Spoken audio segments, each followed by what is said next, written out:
ਸਤਿ ਸ਼੍ਰੀ ਅਕਾਲ ਜੀ, ਤੁਸੀਂ ਦੇਖ ਰਹੇ ਹੋ 24x7 ਪੰਜਾਬ।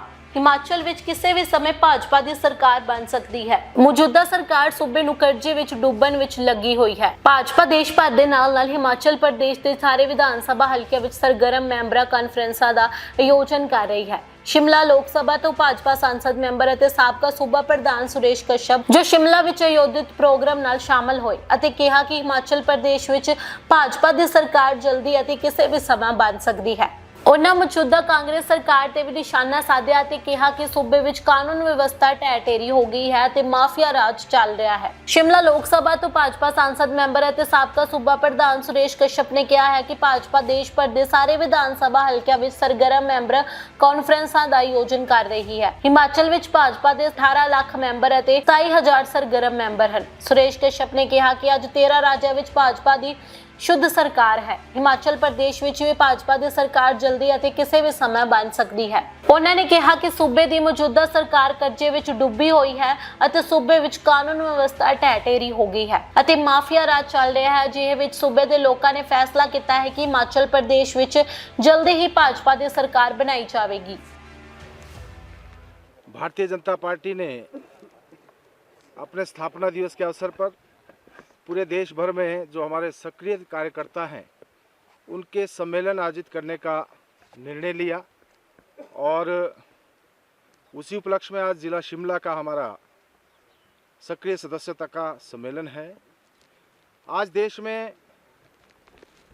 भारतीय जनता पार्टी देश ही नहीं दुनिया की सबसे बड़ी पार्टी है, सबसे बड़ा राजनीतिक दल है और 18 करोड़ के करीब जिसके प्राइमरी मेंबर्स हैं।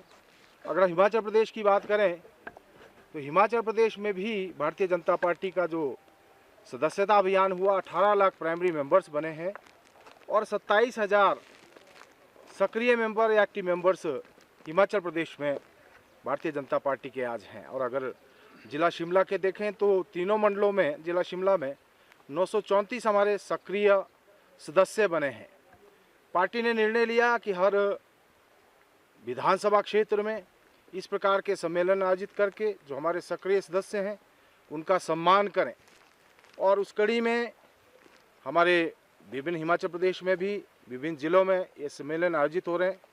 मुझे आज 2 विधानसभा क्षेत्रों में एक शिमला शहरी और इसके बाद कसुम्पटी विधानसभा क्षेत्र का जो सम्मेलन है उसको संबोधित करना है।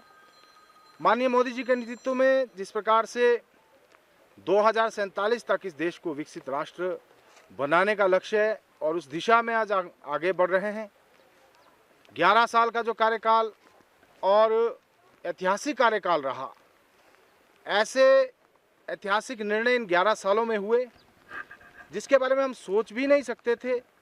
वो चाहे धारा 370 35A को समाप्त करने की बात हो, 3 तलाक को समाप्त करने की बात हो, अयोध्या में राम मंदिर जैसा जो मसला था उसके सॉल्यूशन की बात हो, या मातृशक्ति महिलाओं को मातृशक्ति वंदन अधिनियम लाकर 33% लोकसभा और विधानसभा में आरक्षण देने की बात हो, और अभी जो वक्फ बिल पारित हुआ, ये कुछ ऐसे ऐतिहासिक निर्णय हैं और जिनको लेकर जो लंबे समय से बहुत सारे कानून ऐसे थे जिनको परिवर्तित करने की आवश्यकता थी या उसमें सुधार करने की आवश्यकता थी, तो वो भी करने का काम भारतीय जनता पार्टी ने किया और ये ऐतिहासिक निर्णय भी लिए। ऐतिहासिक बिल जो हैं वो भी पारित किए गए जो इस देश को एक नई दिशा देने में अहम भूमिका निभाने वाले हैं। किराए की बात है तो ये सरकार तो निरंतर, वो चाहे बिजली के दाम बढ़ाने की बात हो, वाटर सेस लगाने की बात हो,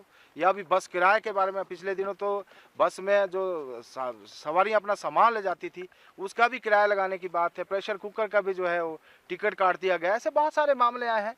तो ये सारी बातें जो हैं प्रदेश सरकार के जो मिसमैनेजमेंट, जो फाइनेंशियल मिसमैनेजमेंट है, उसके कारण आज प्रदेश की जनता के साथ जो इस प्रकार का उनको कर के बोझ के नीचे डालने का काम इस सरकार ने। जहाँ तक पेट्रोल डीजल की हम बात करें या गैस की बात करें, ये ऐसे उत्पाद है जो कि हम आयात करते हैं और जब वैश्विक स्तर के ऊपर इनके दाम बढ़ते हैं तो उसका कहीं ना कहीं नुकसान हमारे देश को भी होता है। और ये बात सही है कि गैस के दाम बढ़ने की बात हमने भी, हमारे ध्यान में भी आई है और इसी प्रकार से। लेकिन ये सब जो है, क्योंकि हम तो आयात करते हैं, हम उपभोक्ता हैं, बाहर से मंगवाते हैं, तो वैश्विक स्तर के ऊपर जिस प्रकार से इसमें बढ़ोतरी होती है तो देश को और हमको भी उसका खामियाजा मिलता है। ये सबको मालूम है कि जब भाजपा की सरकार हिमाचल प्रदेश में थी उस समय प्रदेश के ऊपर मात्र 68,000 करोड़ का कर्जा था। अभी 2 साल में 32,000 करोड़ का कर्जा इन्होंने ले लिया। और मैं ये भी बताना चाहूँगा कि जब सत्ता में भारतीय जनता पार्टी की सरकार आई थी 2017 में 48,000 करोड़ का कर्जा उस समय भारतीय जनता पार्टी की सरकार के समय में कांग्रेस हिमाचल प्रदेश के ऊपर छोड़ के गई थी। हमारे समय में हमको कोरोना जैसी महामारी से जूझना पड़ा, जब वेंटिलेटर्स नहीं थे, ऑक्सीजन प्लांट्स नहीं थे, आईसीयू बेड्स नहीं थे, और ये सब परिस्थितियां प्रदेश की और देश की थी। ऐसे समय में भी भारतीय जनता पार्टी ने 5 साल में केवल 20,000 करोड़ का कर्जा लिया। लेकिन इस सरकार ने तो सारे रिकॉर्ड तोड़ दिए और मात्र 2 साल में ही 32,000 करोड़ का कर्जा ले लिया। और आप अंदाजा लगाइए कि 5 साल में प्रदेश की स्थिति क्या होगी। तो किसने कर्ज में डुबोया है, ये बात आम जन आज समझ चुका है, जान चुका है, और उनके कहने से ऐसा नहीं होगा।